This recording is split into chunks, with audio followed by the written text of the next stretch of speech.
Hello everyone, welcome back to my PHP tutorials. In today's video we're going to be talking about how to set up and install a localhost server. So it's very straightforward, and as you said before, because PHP is a back-end programming language, it actually runs on the server instead of the actual local computer or the client side. So unless we have a server running, it won't actually work inside the browser.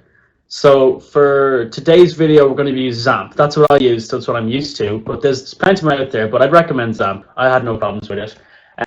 If you look up Apache XAMPP, the first thing that comes up is this website here, apachefriends.org. You're going to click on that, and then it brings you to the home page, which is very straightforward. It offers Windows, Linux, OS X. Now, obviously, depending on what you're using, that's what you click. So I click Windows, and you're going to get an exe file.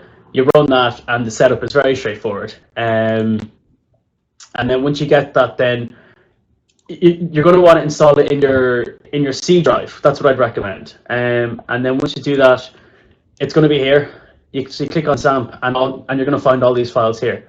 Now, you need to go on to your XAMPP control.exe, and that's what this is. See, I'm actually running servers already.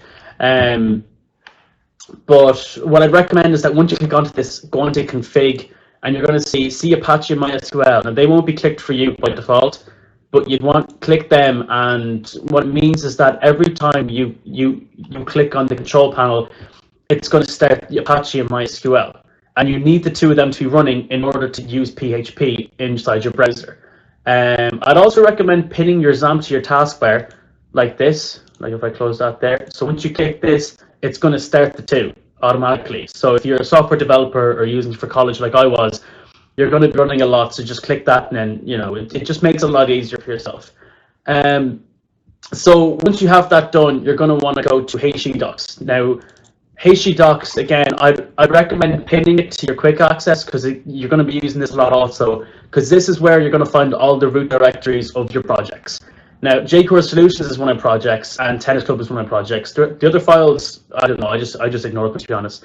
But you can delete everything in this if you really want to, but I don't know, I left it. But for today's video, I'm going to show you an example of a project, and we're going to call it Jack's Project. So click into this, there's nothing here. We're going to make a home page.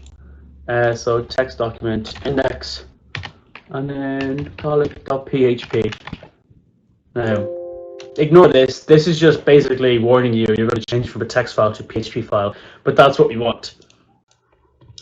Right, so once you have your index.php file made, you're going to want to open it in your coding editor. Now, I'm using PHP Storm. You might be using Notepad++. It doesn't really matter which one you use, but just obviously open it. And for test purposes, we're just going to make a simple hello world. We're going to echo hello world just to test that the server is actually working. So close that. Now, nope. That's saved. Now we're going to go to our browser, and you're going to want to go on localhost. Now you see it there already. Localhost, and then whatever you called your folder. Oh no. Now here we are. So there's hello world. You can see that the server is actually working. I'm going to give that an exclamation point just to check that it's just to show. Now there you go. Now for example purposes, we're just going to stop the server and see what happens. If I refresh this, you see that it doesn't work. But if I just start it again, it should just reload the page. There you go. So that's it for today. That's the simple video of how to install and set up and use a local host. Very simple, straightforward. Thanks. I hope you enjoyed.